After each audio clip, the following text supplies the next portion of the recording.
Hey everyone, welcome. I'm going to speak ever so briefly from the podium. My name is Joseph Mikett. I'm the Director of the Energy Security and Climate Change Program at the Center for Strategic and International Studies. I want to welcome you today to our program, and those joining us online, you're welcome as well. We have a really great conversation planned, at least I hope. Since January 26, when the White House announced that there would be a pause on the approval of licenses for new export terminals for LNG from the United States, this issue has been one that is debated thoroughly in Washington. The White House announcement cited a lot of different factors: energy costs for U.S. manufacturers, consumers, the future of LNG markets, the perilous effects of methane for our planet. And I think that we sometimes in Washington don't take enough time to actually try and figure out where are the lines of agreement and disagreement, and how do we find, through the small d democratic process, a way forward. And I think with LNG and this conversation today, we're going to try and do that a little bit, at least I hope so. I've got two folks with me today who I am really, really pleased are joining us as part of this conversation. Representative Garret Graves of Louisiana is the former chair of the House Republican Energy, Climate, and Conservation Task Force, has been a real intellectual leader in the past few years on energy issues on his side of the aisle. And Representative Casten of Illinois, current co-chair of the House Sustainable Energy and Environment Coalition, is the same on his side of the aisle. And both were on the House Select Committee on the Climate Crisis in last Congress. So they're intimately familiar with these issues and are both really thoughtful members that I'm very pleased are joining us today. I don't think you want to hear much more from me. We're going to sit down. Mr. Graves is going to start us off, and then we can have a conversation back and forth. All right. Good afternoon, and thank you all very much for coming today. I want to start out by saying that I strongly believe that the United States needs to be a leader in energy technology, that the United States needs to be a leader in reducing energy emissions. The United States needs to be a leader in ensuring that the strategies that we proffer, the ideas that we come up with, are solutions that are exportable to other countries as well. And I want to run through a little bit as to why. And before I do that, I believe that Congressman Casten would agree with what I said. So not coming at this from a perspective of differing goals. I think that we actually have very, very similar goals. I do believe, as we'll discuss today, that we have different ideas on actual tactics in terms of strategies to get there. And that's what we look forward to discussing today. So in order for us to plot a course forward that ensures that we're moving in a direction that provides Americans and folks around the world with energy that's affordable, energy that's reliable, energy that's clean, exportable technologies, and a secure supply chain, I think one of the things we have to do is not come out of the gates and say, we're going to ban this, we're going to stop that, we're only going to use these tools, but rather use every tool in the toolbox in a way that achieves your overall objectives. And I'm going to say those 5 things again. It's about reliability, it's about affordability, it's about the cleanliness of energy, it's about exportable technologies, and it's about security of supply chain. So if we look back and we say, okay, what has worked? I want to remind you, I believe it was in 2019, I may be off by a year or so, the head of the International Energy Agency said that what the United States has done in the previous 10 years, 10-year period, let's be clear, straddling Republican and Democrat administrations, had been the lowest energy emissions reductions in world history, okay? This isn't some right-wing person, this is the head of the International Energy Agency who said that. Now, another little talking point or factoid that I think we need to look at. You may recall that President Obama had established what was known as a Clean Power Plan. And under the Clean Power Plan, President Obama said that we need to reduce emissions by 32% off of a 2005 baseline by 2030. All right, I'll run through those numbers again. 2005 baseline, 32% reduction by 2030. And what ended up happening is, rather than that requirement staying in place, it was actually thrown out, okay? So the requirement to hit that target was thrown out. However, do you know how we actually fared in those emissions? we actually exceeded, we hit a 34% reduction in emissions off of the 2005 baseline, not by 2030 as was set, but by 2019. And we did it without the projected increases in cost of electricity. Let me translate that.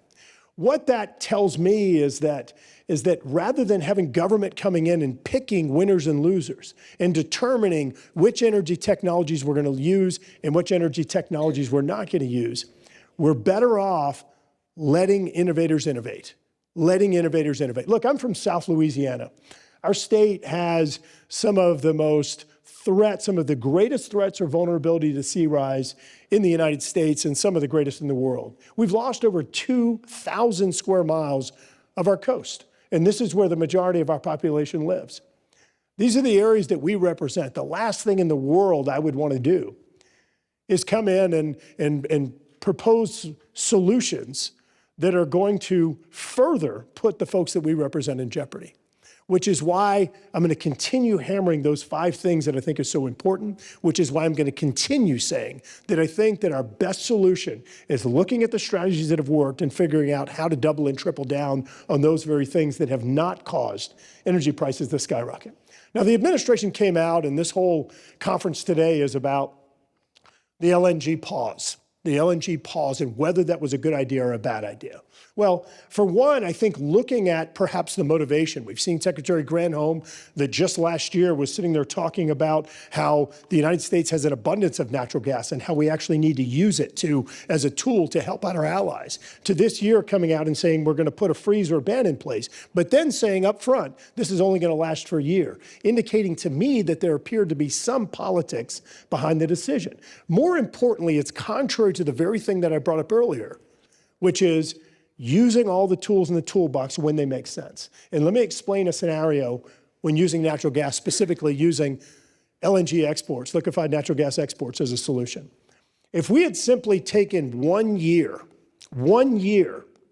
of Russian gas that was provided to the European Union, 1 year of Russian gas provided to the European Union and supplanted it with US LNG, that would have resulted in approximately a 218 million ton reduction in emissions. Not to mention, would have kneecapped Vladimir Putin, would have helped to address some of our trade deficit issues, increased our economic ties with our allies, and I'll say it again, reduced emissions to the tune of approximately 218 million tons. I'm out of time, so I'm going to go ahead and wrap there, and looking forward to dialogue with my friend, Congressman Casten, but I just think rather than letting this become an emotional issue, I think more appropriate for us to make sure we're using math and science to inform our decisions moving forward.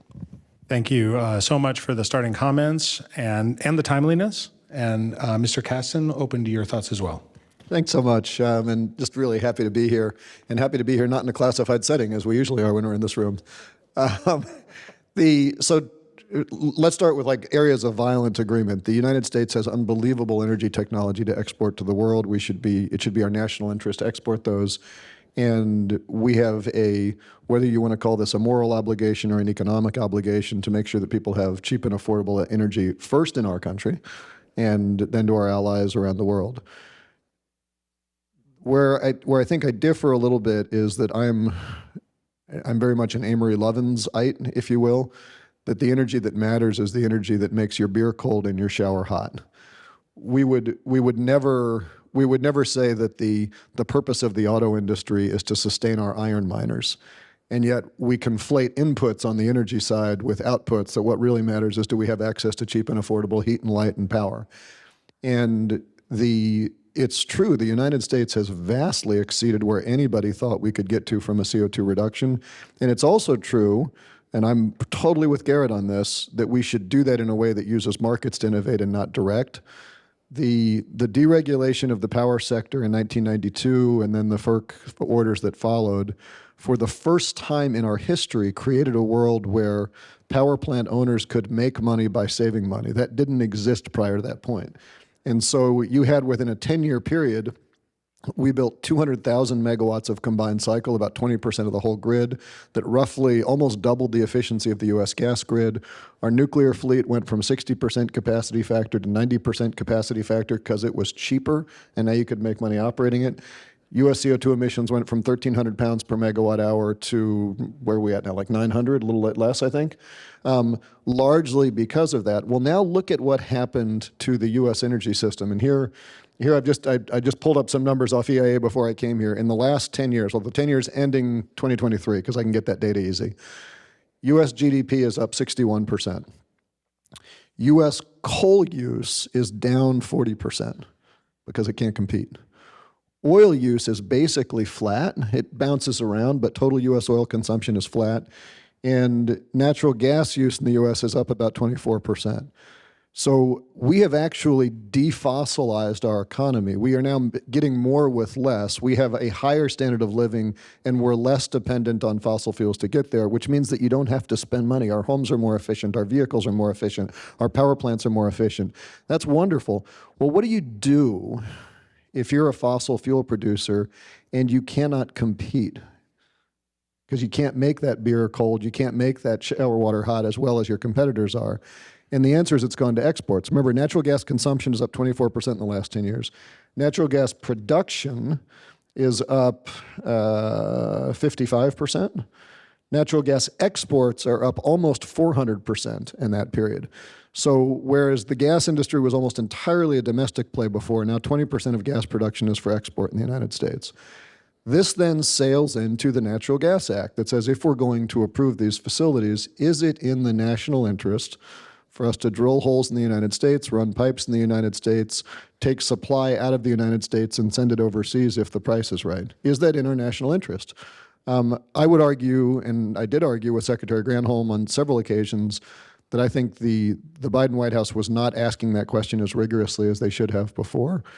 But we do now have this dynamic in play where even before you get to the pause, right now we export about 15 BCF a day of natural gas. Projects currently in construction are going to take that to 30. So this huge increase, we're going to double that again. Projects that are permitted, not affected by the pause, haven't yet started construction, are going to take that to about 41. So we're going to be at almost threefold increase before we ever get to the pause. And the only question right now that the DOE has to ask is, should we do more than that? And I think that question has to take into account, does it matter that when there was the Freeport export terminal explosion, the price of gas fell 30% because all of a sudden we had a glut of domestic supply? Really good for U.S. consumers, not so good for gas exporters. There was that same Freeport terminal was under repair a couple months ago, and you saw Henry Hub prices, some nodes in Texas dip negative. Again, having a glut of supply, really good for U.S. consumers, not so good for gas producers. The export capacity that's already permitted and approved has basically filled Europe's needs. The new capacity, I think like 18% of the new contracted gas is going to go to Europe, like 30% is going to Asia, and the balance is going to commodity traders. So this is not about helping our friends in Europe at this point. This is about largely helping commodity traders, and then secondarily, is it in the U.S. national interest to provide cheaper energy to Asia to make them more competitive in the world? That's a question we can ask, right? And then finally, we need to be really honest about the global warming impacts here. If you are sitting in a coal plant and you have a burner tip with coal and you have a separate burner tip with natural gas, it is objectively true that gas is much cleaner. If you have more than about 3% leaks in the system up to that point, gas is worse because methane is so much more potent a greenhouse gas on a 20-year period. And given as we are basically already over 1.5 degrees, I would suggest you should be looking at a 10-year global warming potential, which is like an 80 times worse pollutant. And we simply don't have the ability to track, much less to force, that the whole distribution system is going to be leak-free once it leaves our shores.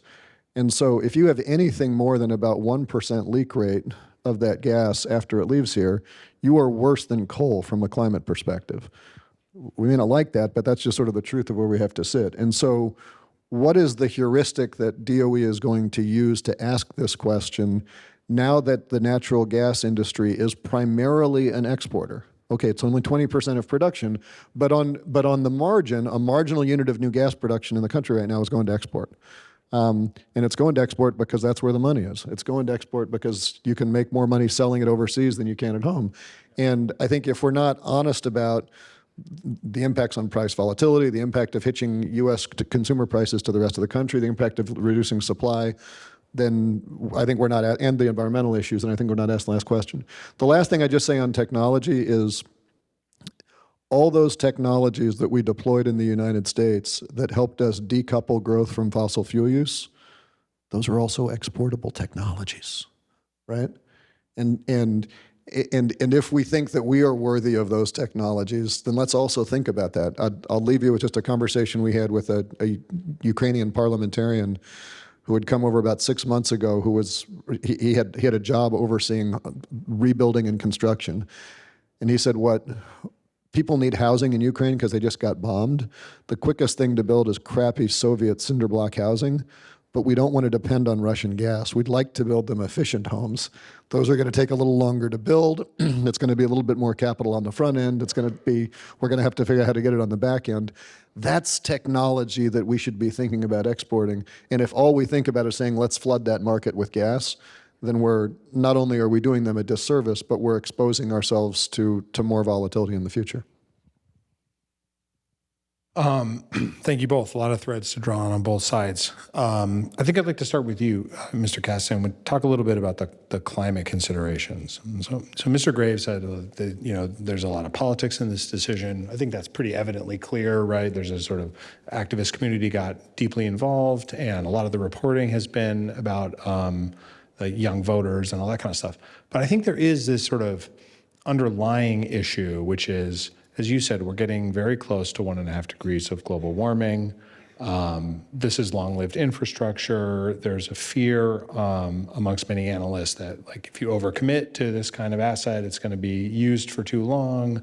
And you made the comparison to coal and the leak rate issue. But I'd love your thoughts on the long-term issue, right? So if you're trying to build a world where you're in net zero by 2050, should that be important? Or as you say here, we even on the margins, it's like you're suspicious that there's a climate benefit to be had in LNG export? So first off, if you take like the IEA forecasts, the IEA does forecast that we're in a decarbonizing world, and they forecast that we're in an even more strongly decarbonizing world if countries meet their Paris commitments. So I think when you look at what LNG is doing on the margin, you should look at it relative to the world that the IEA thinks we're going into, not relative to the world that existed 15 years ago.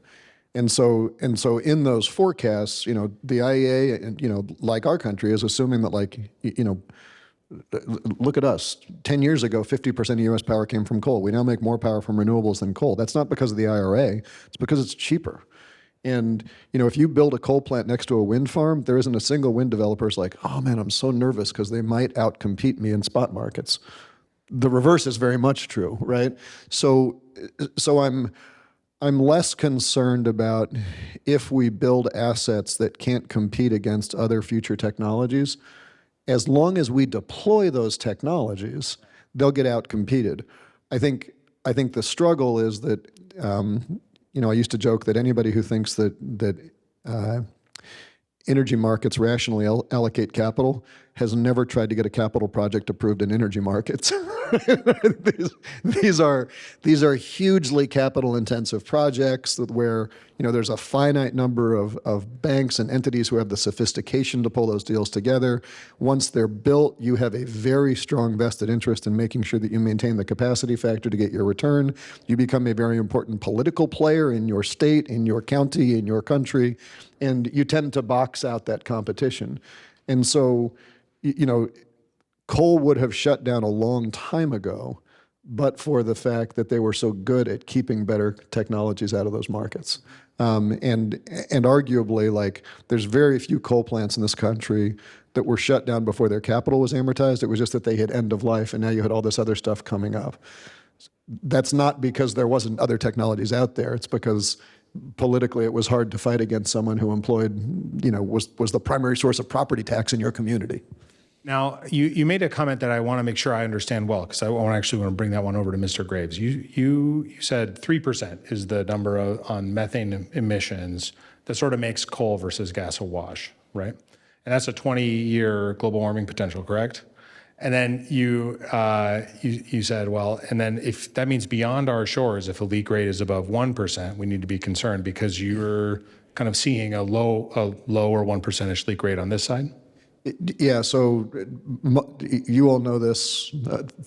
I'll be pedantic here for the few people who may not know this. You put a piece of methane into the atmosphere, a molecule of methane. It is a much more potent greenhouse gas than CO2.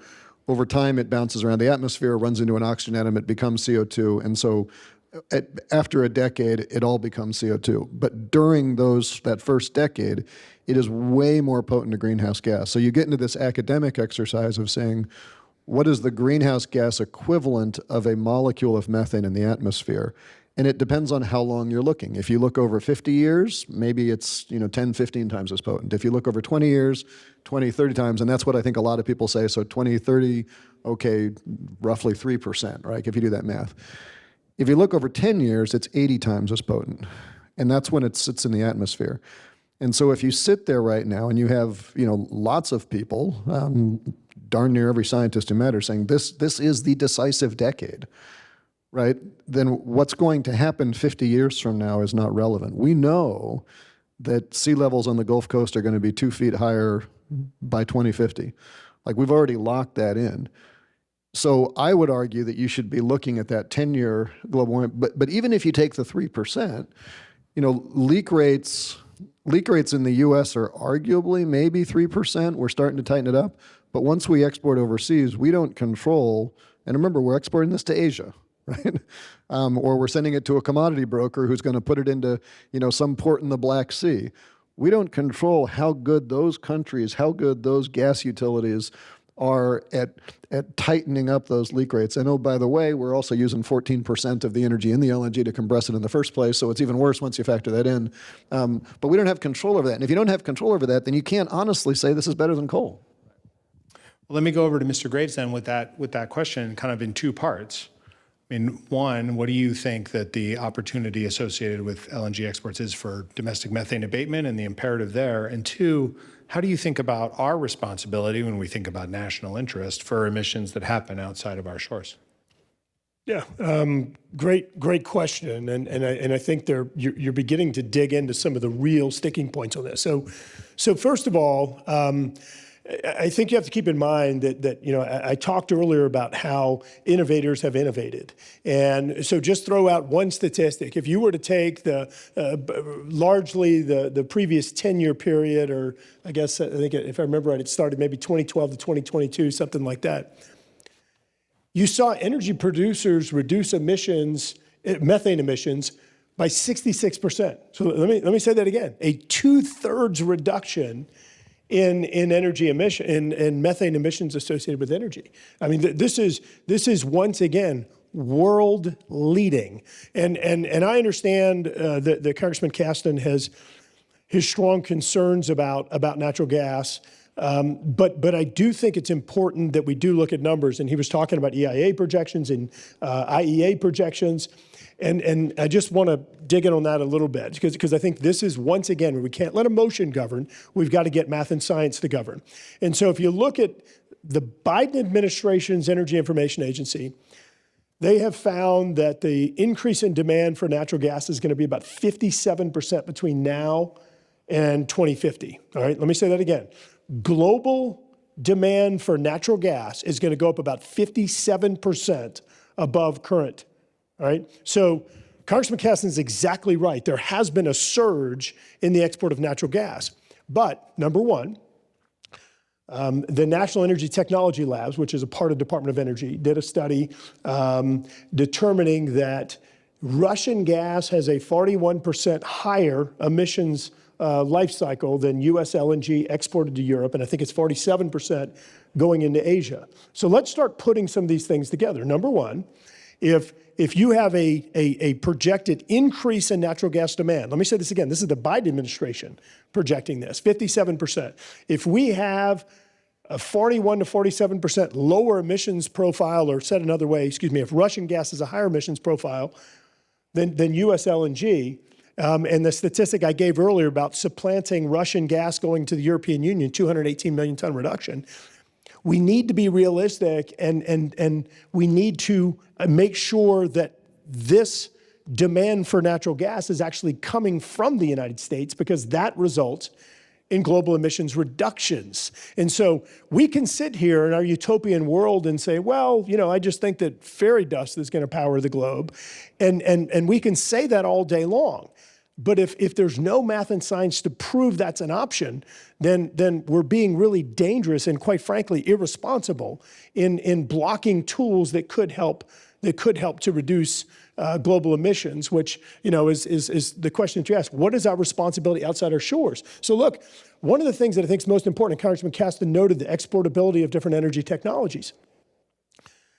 One thing to keep in mind, over about a 17-year period from 2005 forward, the United States reduced emissions more than every other emissions-reducing country. But as we did that, leading the world in reducing emissions, here's the kicker. For every 1 ton of emissions we reduced, China went up by, I think it was 6. All right? So what are we doing for the global environment? What are we doing for the global environment? Let me say it another way. During roughly that same time period, it was a 15, 17-year period, if you take all the developing countries, we actually developing countries collectively reduced emissions about 15% over that same period of time. During that same period, let me try that again. I'm going to start all over. Developed countries reduced emissions over that period by about 15%. Developing countries during the same period of time increased emissions 68%. Like, we've got to be cognizant about what is happening globally. Just like that 1 ton of reduction in the United States, increasing 6 in China, we are trashing the global environment. We are on the wrong trajectory. And we've got to make sure that the solutions look globally and ensure that we are on a trajectory to have the entire world reducing emissions. And so if we have 57% increase in natural gas demand, why aren't we producing where we have the lowest carbon intensity gas in the world, which happens to be off the coast of Louisiana in the Gulf of Mexico?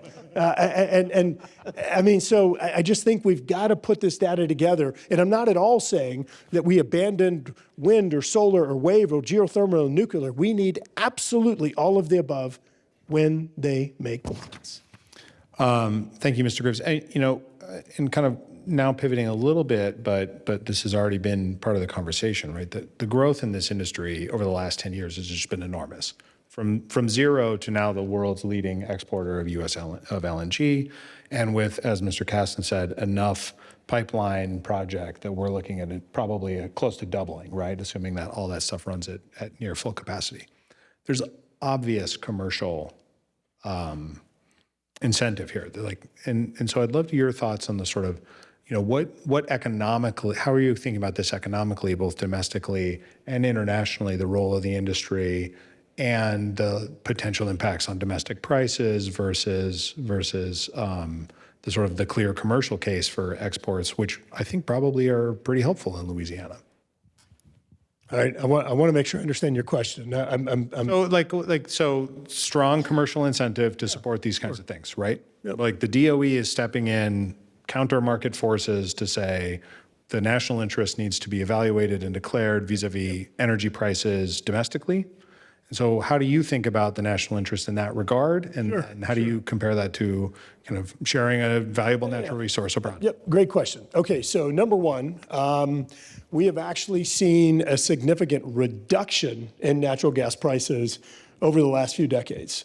So if you were to take the consumer price index or whatever, natural gas prices have actually gone down. I understand folks have tried to use this red herring of, all we're trying to do is keep prices competitive. When prices are going down and they're down below the average when adjusted for CPI, I'm not sure what problem you're trying to solve, number one. Number two, as we all know, and probably as Congressman Casten will note at some point, we have had an increase in production in natural gas. And so, that whole supply-demand balance thing is important. But in this case, there aren't indications suggesting that the export is actually causing domestic price issues.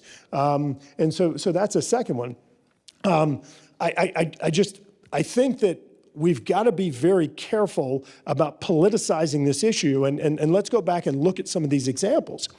We saw this administration come in and say that we're not going to allow the Keystone Pipeline. They said Keystone Pipeline cannot be built because it's going to result in increasing emissions. At the same time, the administration was actually facilitating effectively by lifting sanctions the Nord Stream 2 pipeline that allowed for Russia to send oil into the European Union. Those two things can't exist if you have rational policies. Then, months later, Jen Psaki, the communications director for the White House, came out and said, oh, no. That energy production that was going to be transported through the Keystone Pipeline, it's being produced. It's being produced. It didn't stop that production. It's just being transported through other means, which means barge, truck, or rail, all three of which have a greater emissions profile and higher chance of spilling.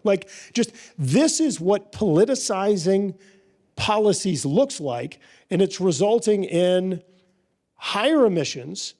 It's resulting in higher prices, not because of the exporting of LNG, but because the uncertainty that's being caused by the pause, it's freezing investment, and because, for example, you would have to go back to the Jimmy Carter administration to find any comparable amount of oil and gas production in the United States. And just to put in perspective, the Jimmy Carter administration at the same point in time had opened up leasing to 100 times more acres for energy production than under the Biden administration.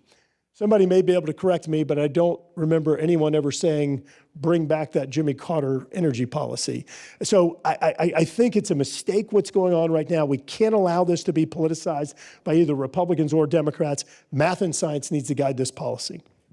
There's a small collection of us on Twitter who really like sweaters. And, think there is a niche, sir. Mr. Casten, I'd love your thoughts on this too, right? Kind of how to think about the domestic price issues. You cite American consumers and their interests. It is also true that, very long-term demand can help generate supply. We sit on apparently an ocean of gas. As the U.S. continues its own decarbonization, we will see potentially downward price pressure. That may interact with AI closely. I'd love your thoughts on kind of how the DOE should be thinking about that question. So first, I just want to address sort of some of the history of how gas got so cheap, and maybe I just spent too long in the energy industry. Back in 2008, I was trying to finalize a deal with DuPont where we were going to convert their gas boiler to biomass. And they were running the math on the assumption that natural gas was going to be $9 a million BTU.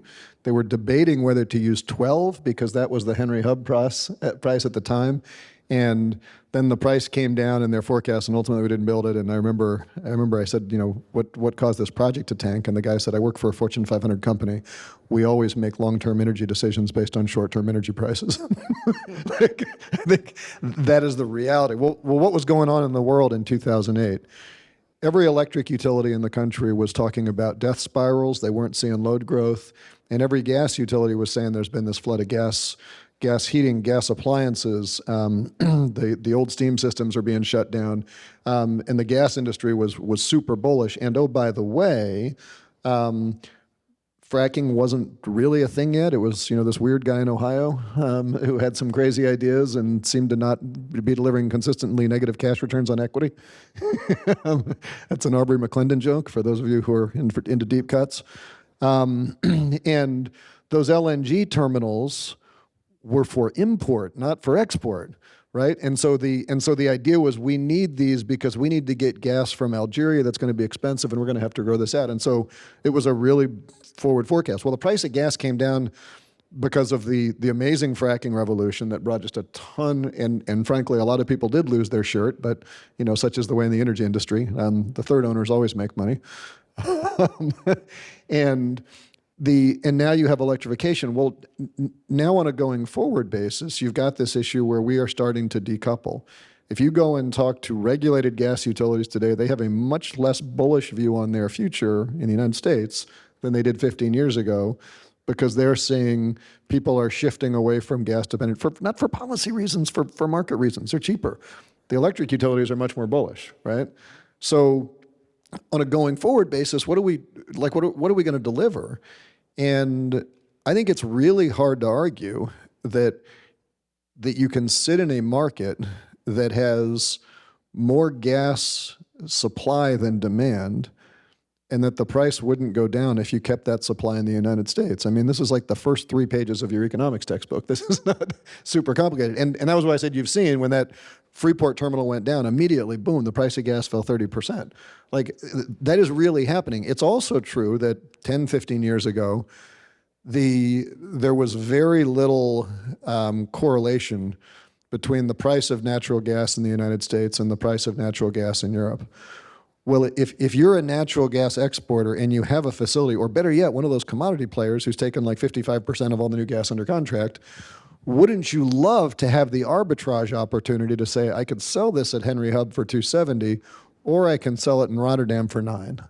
Which would you like to have? Well, fine, they're going to be capitalists. Nothing wrong with that. But there's no way that doesn't all of a sudden put U.S. buyers in a position where they're saying, well, geez, if I want to compete here, I'm going to have to now pay that higher price. Or more specifically, we're going to start globalizing gas markets in the way that we've already globalized oil markets. The last comment that I'd make on that is that I think this really gets to the nub of the problem of a conversation that, and Garret and I have had this conversation many times. I think we have to ask ourselves, is the purpose of U.S. energy policy to benefit energy consumers or energy producers? And when we conflate upstream supply with downstream use, we tie those things together, but we need to be honest about it. And as a sign of how dishonest we are, show of hands, how many of you remember in April of 2020 how sad you were when the price of gasoline was so low? Do you all remember that pain that you felt in your heart? Nobody's remembering the pain? Because, well, because at the time, Senator Cassidy introduced a bill that said we should tell the Saudis we are going to take troops out of Saudi Arabia unless they cut down on oil production so that we can raise the price of oil to help out U.S. refiners who are really hurting right now.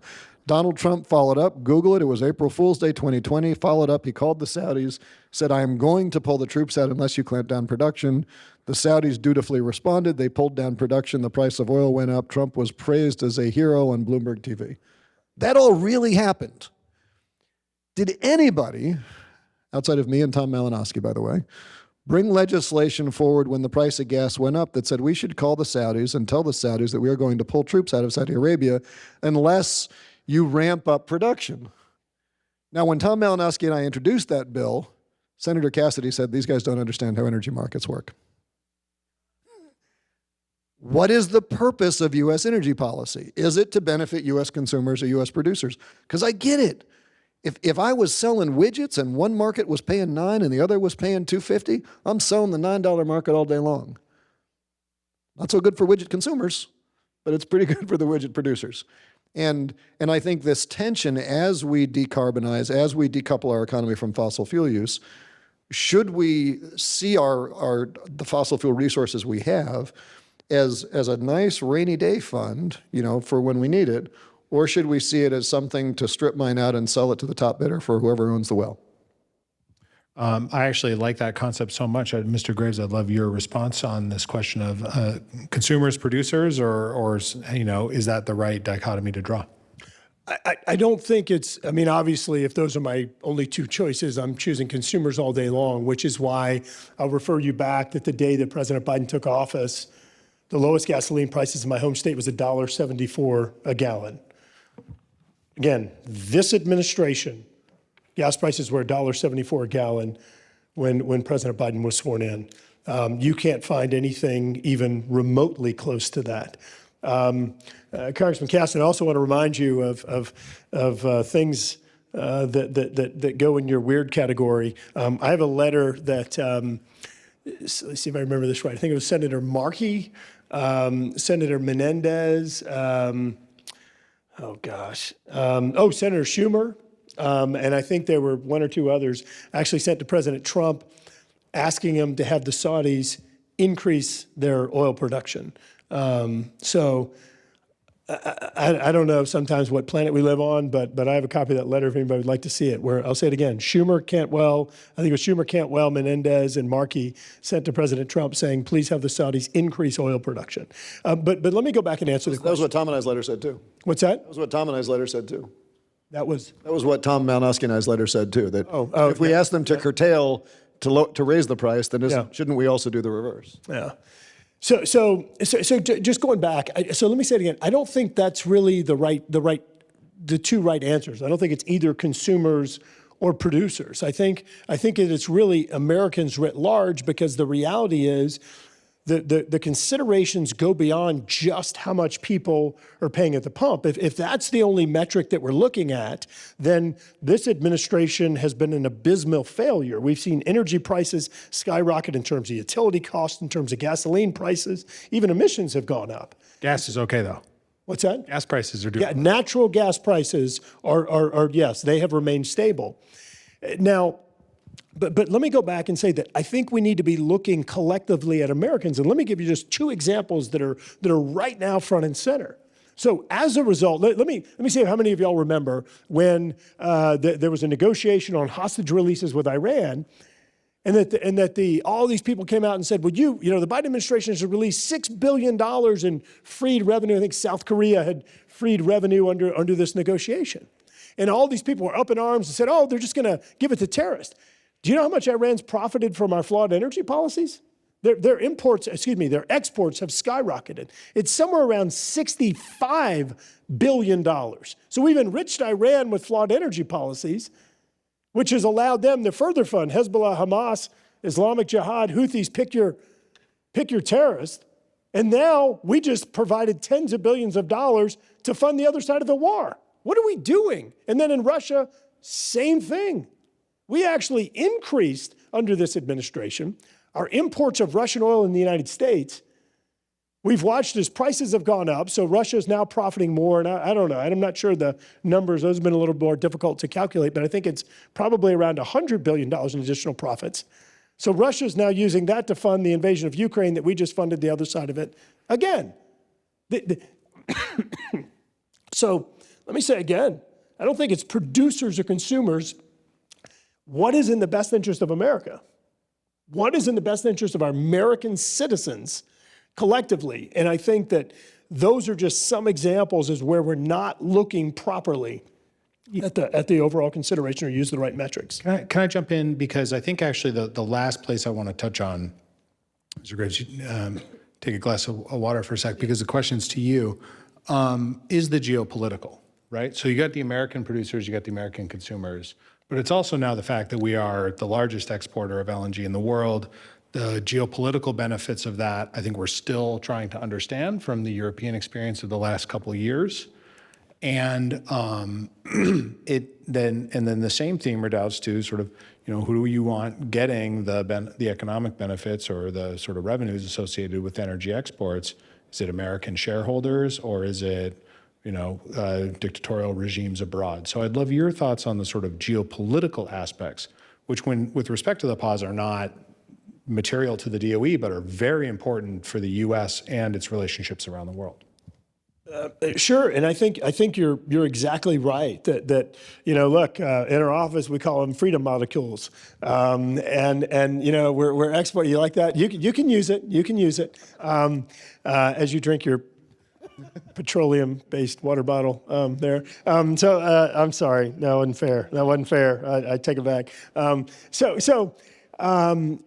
Look, I think that you absolutely have to take it into consideration, but it's not the only consideration, but take it into consideration. And I went back and I pulled this transcript from a hearing that we had in the House Natural Resources Committee, and this was a senior administration official.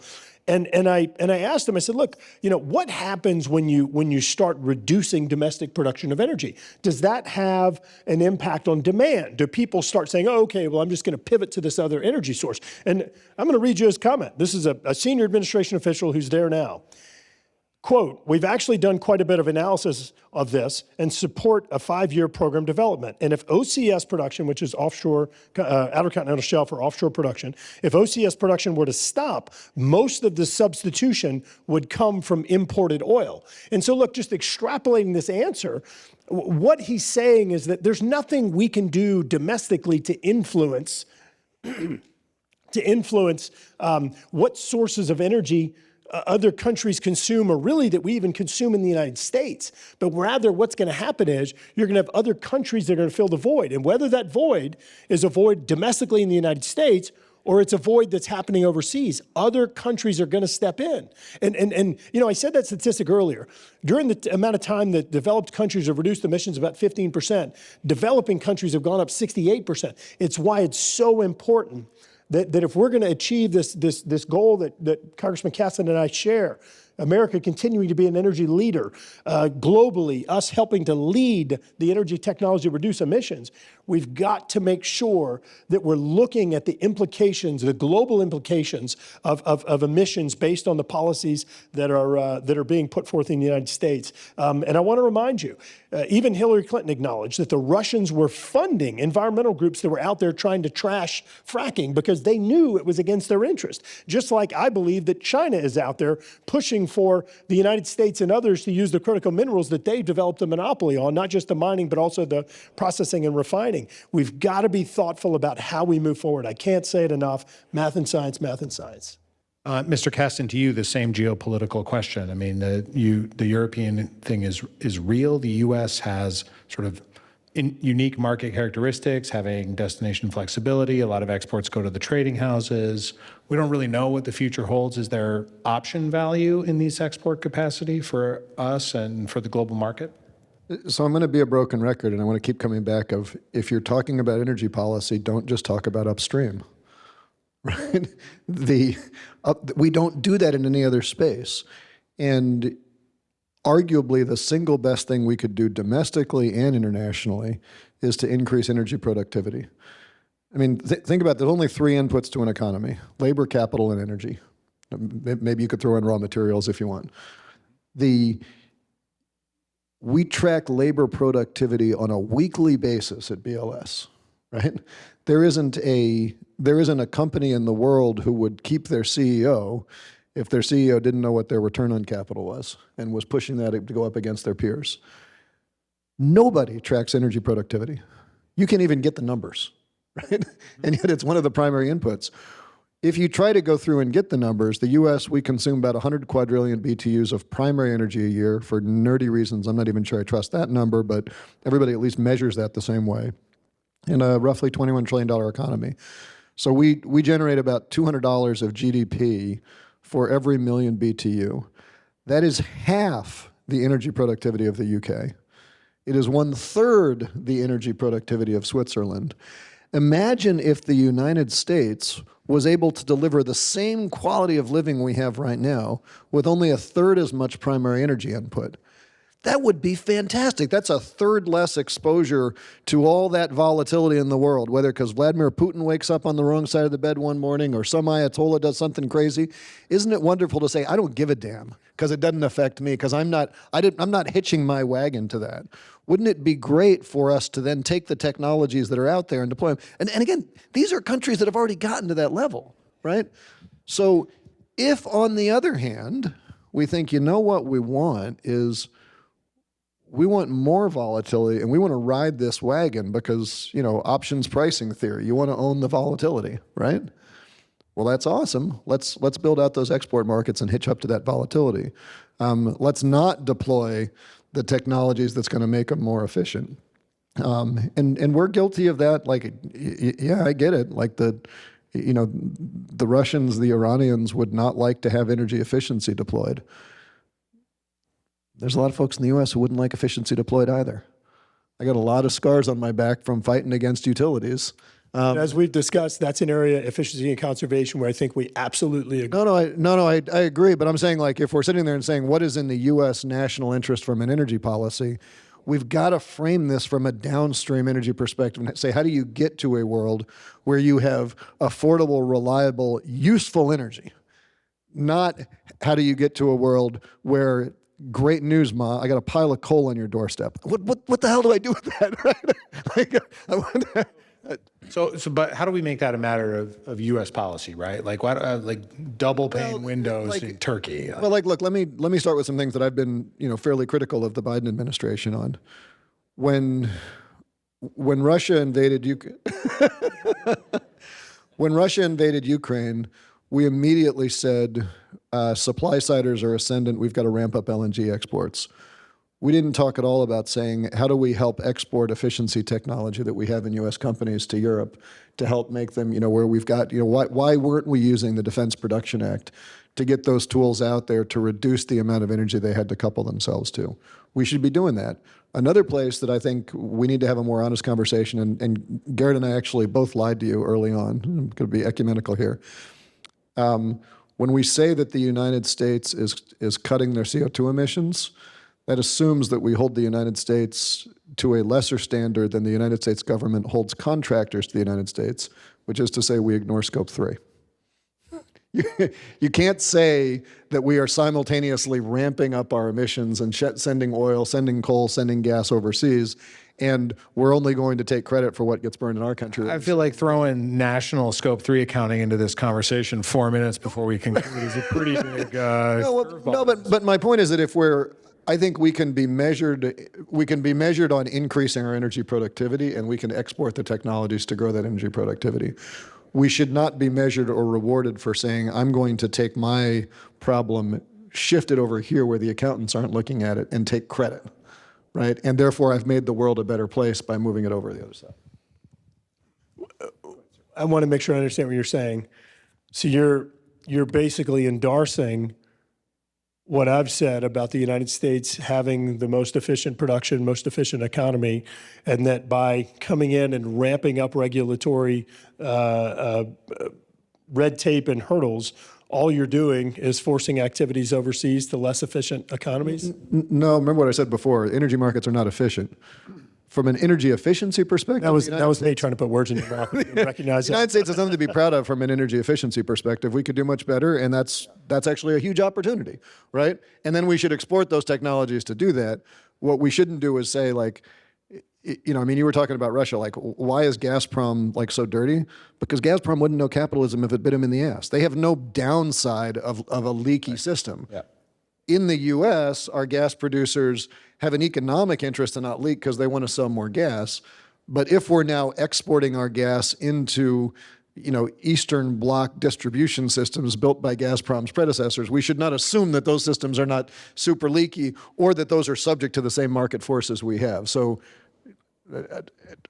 I realize you were having a little fun there, Garret, but I don't think we're as efficient as we could be. But I appreciate you taking me seriously. Our peers are more efficient, and I think we should set that as a goal to aspire to, not by saying we're the best. Everybody should just copy us. But I do hear a certain sense of obligation you're expressing about sort of how we think about the life cycle emissions of exports, right? That, like, what happens in Poland or in China or in India with U.S. LNG matters. Yeah, along with all the leaks getting it from here to there. Yeah, exactly, right. We are at time, and I would love to do this longer, but I have to pick my kids up for baseball. I'm sorry for that. But Mr. Casten, I'd love to give you a final word, and then we'll get a final word from Mr. Grave, and apologies to the audience to not get to questions. Well, I'll be really brief and just thank you all for coming. This is a great topic. Joe, thanks for coming. Garret, it's always a pleasure to do these with you. These are really big issues, and I guess I'll just leave you with an anecdote that's rattled in my head for a long time. When I was at the Glasgow COP, I was having this conversation with one of the European MPs who was there, saying, "What are you guys doing differently that you generate so much more economic activity per million BTU than we do? Like, why are we so bad? What should we be copying? Are these zoning rules? Like, where do you get it?"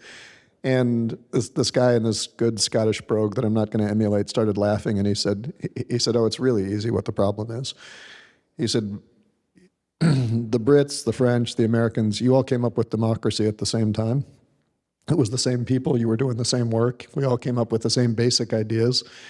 And in our case, we had this sort of legacy of feudalism and monarchy, and we had people spread out all over the land with wildly disparate access to resources, and we had to figure out, how do you make democracy work in this context and make sure that people have some kind of equivalent access to resources? And he said, in your case, you'd killed all the natives. And so you didn't have to worry about that. And you just said, we're going to design democracy, and our pressure relief valve is going to be resource extraction. Too many people in New York, Homestead Act. You just go away, you get your 40 acres, you go develop, you have the land, you own it. We'll give you mineral rights from your property down to the core of the earth. Like, you know, we've just given away resources. And he said, basically, the United States is now, you've now spread out over the land, and you still haven't quite figured out who you want to be when you grow up.